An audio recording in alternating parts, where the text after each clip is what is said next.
Hey there, it's Tim Burrell from Raleigh, North Carolina. Today we're going to learn something extremely important. It's about negotiating and choosing the style of negotiation. Does the picture here look like some of your recent negotiations where it's nothing but a big battle? Well, today we're going to learn how there are alternatives. You don't have to negotiate that way. Sometimes you might need to, but most of the time you can learn something new. So, how many of you know people who are extremely intelligent, extremely well educated, but they're not doing well financially? Okay, quite a few. Almost everybody does. Normally, that's a negotiating problem. That's why you want to pay attention today. Why learning how to negotiate is important. Now, for those of you that want to know what we're going to talk about, I've got every single one of these slides on the handout. And for those of you that like coaching, need a little bit of information, there's areas for you to write down next to it. So if you get a particularly good idea, go ahead and write it down. Also write down your questions. And at the end of this, we're going to have a story, talk about my experiences. You can compare it to your experiences. Possibly you can bring up some of your ideas, and we can discuss all sorts of different things on how to approach negotiating. So let's get started, because we've got something to cover every way that people like to learn. First thing you do in negotiations when you're just presenting or receiving an offer is determine which style of negotiating you're going to have. Your first point here is cooperative, where you exchange information and you collaborate. Some people call this win-win. The second style is competitive, where you really compete, try to fight over the limited amount of resources. And why is this the first decision? Well, just visualize it, a little mini story. If you are just that nice little choir boy and you're just giving information and you're giving information, and the folks on the other side are behaving like a street gang, they're taking all kinds of information, they're going to use it all against you, you're not going to do well, and neither are your clients. So the first thing you need to do is determine which style of negotiation you're going to have. Style number one, win-lose, competitive. The first point on the screen, you don't share information. You just take a position, and you stand by that position and defend it.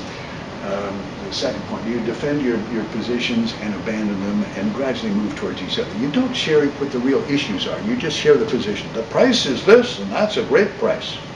Okay. It's take, take, take. You want to take everything that you can. It's a visualization that you have a fixed size of a pie. The more of the pie I get, the less of the pie you get. So the more I can take, the better I'm going to do. And the way I like to phrase it is, my gain is your pain. If I win, you lose. It's not something where we can collaborate and succeed together. One side wins, the other side loses. Okay, that is competitive. The other style is cooperative, win-win negotiating. William Ury wrote this book about 30 years ago. And he's written 4 books. A lot of people, folks in the class were asking, what are good books to read? Anything by the Harvard Negotiating Project. Harvard Negotiating Project. Particularly Mr. Ury's 4 books, you'll do particularly well. I love his last one, Getting to Yes with Yourself. So, first point on the screen, you share information. Critical exception on that is you share non-confidential. If your clients say, oh, well, we're getting divorced and we don't want anybody to know that, don't share that. They've instructed you that's confidential. Respect that confidentiality. You've got to maintain their trust. Second point, what you're trying to do is satisfy their interests, what they really value, not the position. The asking price is this. We want to move to the beach, and that's why we're pricing it aggressively. The interest is the why, as opposed to the position is just the what. As opposed to win-lose, where it's all take, take, take, this is give. What you want to do is find out what the other party, your counterpart, not your enemy, your counterpart, the other person that's putting the deal together with you, what they value the most, and give it to them. What do you mean give it to them? Most people think this is counterintuitive. Well, when they get what's most important to them, they're going to close the sale. you're not going to have a big spitting match over a hot water heater. They're going to be so happy they got their big points that they're going to work out the little points. And how does this increase the size of the pie? Let me tell you a little illustration. Let's say you've got a cellar that's being relocated. They do need to sell, but prom is coming up, and their daughter, who's grown up in this house, could be going to prom, coming down the staircase that she, the house she grew up in. All their prom pictures are going to be from the home they love. And you've got a buyer who's on a month-to-month lease. Yeah, it'd be nice to move earlier, but move a little bit later. That 1 point is not valued the same by both parties. The seller values it much more than the buyer does. So if you take that particular point and give it to the seller, the size of the pie increases without any great loss to the buyer. What you do is you trade things that are of unequal value so you can increase the size of the pie and make your deal more valuable. Everybody benefits by creative solutions to what are their real interests as opposed to just arguing positions. So this is a different style of negotiating. It takes more effort. And how do you tell? Well, you test it out. Let's start at the bottom of this slide and move up. You test the other agent by offering a little bit of information. And then, next point up, do you get cooperation? What do you get in return? And let me illustrate this, because an abstract concept is not as good as a role play. So let's have Barb Wilcox come in, and she and I will go through 2 different ways of beginning a negotiation. Hey, Barb. Hey, Tim, here's an offer on your schoolhouse. Fabulous. I love offers. Oh, okay. Oh, how soon do they need to move? I put it in the offer. Oh, okay. We've got a closing date specified. Okay, and where are they moving from? Out of town. Oh, they're not local people then. Yeah, okay. So tell me a little bit about your buyers. Well qualified, and they like the house. Yeah, well, I like it. Yeah, got your offer. So there's a whole bunch of blanks that are in the form, and you filled in all these blanks. Which parts of the contract are more important? There must be some parts that are more important than other parts. No, they're all important. So that's why we negotiate all those blanks. Yeah. Okay. Yeah. Okay. And if I'm giving you a counteroffer, I'm giving you a response. What kind of response could I give you to make you look good to your clients, make you look good to your buyers? Get them to accept the offer. Okay, yeah, you like the offer the way it is. Yeah, okay, fabulous. Okay, first time through. Let's try it again. Hey, Tim, here's an offer on your schoolhouse listing. Fabulous, Barb. I love offers. Always a good opportunity. So how soon do they need to move? Well, our buyers have proposed 30 days, a 30-day close, but we're flexible. So if we need a little more time on the seller's part to yeah, they're definitely open to that. Okay, that'll work. And, yeah. So where are they moving from? Actually, the husband is being relocated from Pittsburgh.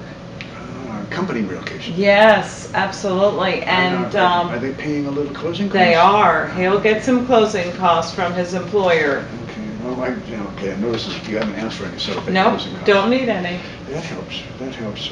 Well, tell me a little bit about your buyers. Oh my gosh, 2 adorable little kids and a puppy. Oh, that'll be a handful. Yeah. But schools are probably one of the most important things for them right now, and that's why, of course, we're looking at schoolhouse. Okay, yeah, so being in this particular school thing. So, all those different blanks on the contract, so filled them all in. So are some parts of it more important than others? I would say that the price is going to be the most important thing because they only qualify for a similar amount. Oh, okay. Yeah, well, wait, I noticed in the pre-approval letter, it's just barely at what they've offered. Well, in terms of a response, what can I do? When I present it to the sellers and we give you a response, what kind of response would make you look good to your buyers? If you can give us a good price, and then that'll help the buyers out, and then have your sellers decide when they want to close, since my buyers are flexible in that. Okay, and we can show them a nice gesture on your part, not asking for any seller-paid closing costs. That'll give them a little more net proceeds. Yeah. And on repairs, with a lower price, we might have to be a little tighter on repairs. You think you can sell that to your people? We'll do our best. Yeah, yes, I think it's possible. Excellent. All right, well, thank you so much. Thank you very much. Yeah. Okay, 2 completely different situations. The first one, what did you learn about the buyers? Nothing. The second one, you know that you can work with a situation where the company is going to pay corporate relocation.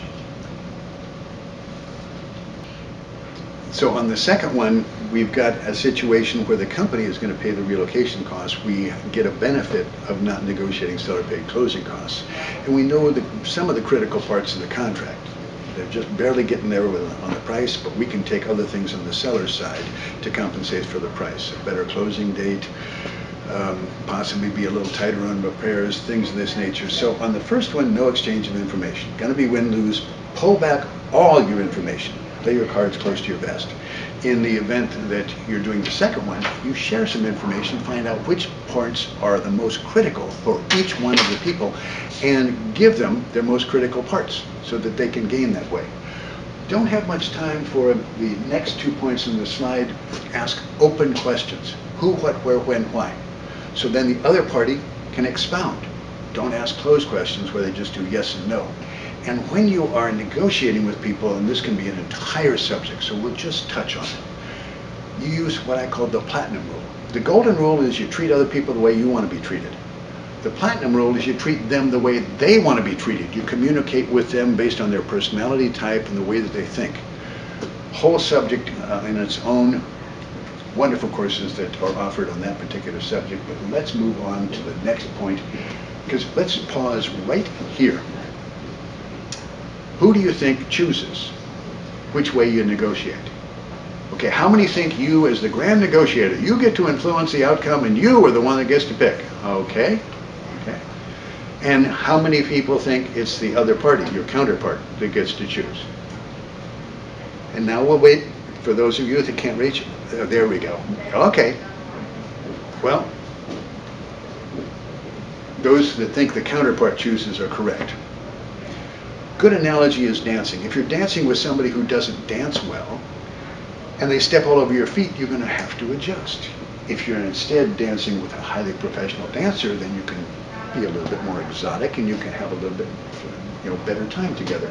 So you adapt to their style. Some people think, oh, but I can change them. You can hope. And if they're sophisticated, you might discuss it. But realistically, people have a default style. They resort to that default style. You find out what that style is, and you adapt to their style. Now, this is a lot of theory.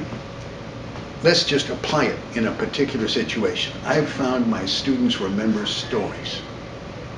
A concept is good, but you can apply, you're going to remember Sam and Richard, Samantha and Richard. And first time through, it's going to be collaborative or cooperative. And we're selling their house, and I sit down with Sam and Richard, and Sam says the biggest thing to her is when that house that's being built is finished, she wants to have her house sold, preferably closed. Doesn't want to be paying 2 mortgages. Oh my God, I'd be dropping the price like crazy just to get it sold, to take that 2 mortgage paying off her back. Second thing, she's an artist. Really important that she has her artist studio with a lot of light. So moving to temporary housing is kind of difficult. So a big value is being able to stay in the property, but get it closed. Get a gentleman who makes an offer through a wonderful agent, and we get to talking. The initial point, the very first thing I see on the offer is, ooh, it's low. It's back in 2010. We were happy to have offers in 2010. The balance in the marketplace favored the buyers. So, what do we do? I want to find out all the other points. This gentleman lives in New Jersey, is going to be moving down here in the future. Right now, he just wants to get a great price on a house while the prices are low. Hang on to it. Eventually, he'll move into it. So he doesn't want just a rental. He wants a house he loves. But he wants to save his place. Perfect. So I can then satisfy Sam and Richard's interests. So we give them a counteroffer that is a little bit flexible on the price, but we say we want to rent it back after we close it soon. In other words, we want to see that he's got the money. We want the peace of mind that we're finishing the other house with the money in our pocket. Don't want to have to move twice. And give him a fairly good price, but we make up for it on the rental. Because from his standpoint, if he takes it and they move out, he's got to fix it up. He might be vacant. He can afford to move the price down. Also, Sam and Richard don't have to move twice, they don't have to put things in storage. So we've got a lot of different things where the sellers can gain by not moving twice.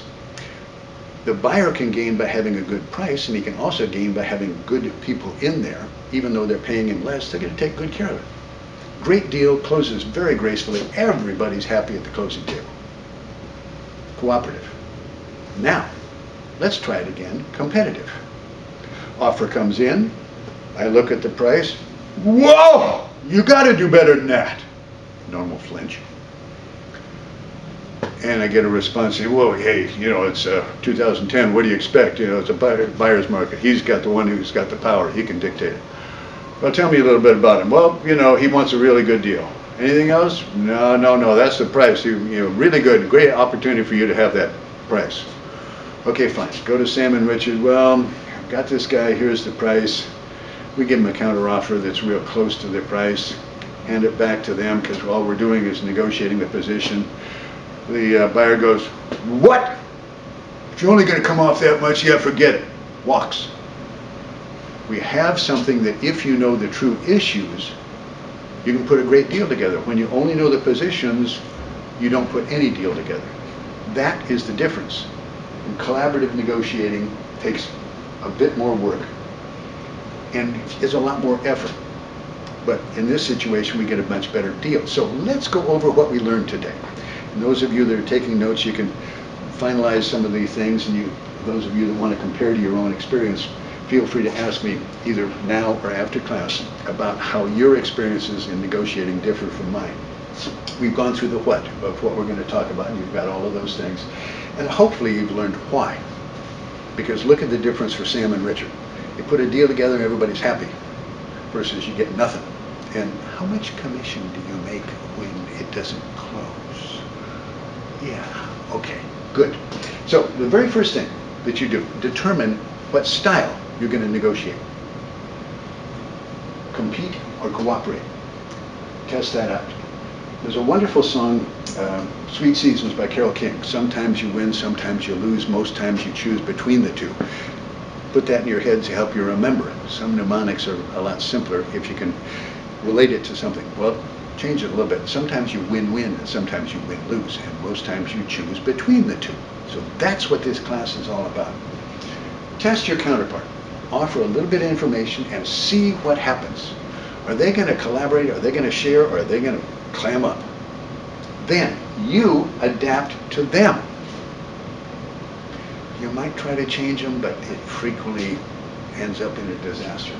And then I hope you've learned from this class that cooperation takes a lot more effort. You have to find issues. You have to ask better questions. You have to be a lot more open to discussion. But you get a lot better deals. So thank you very much.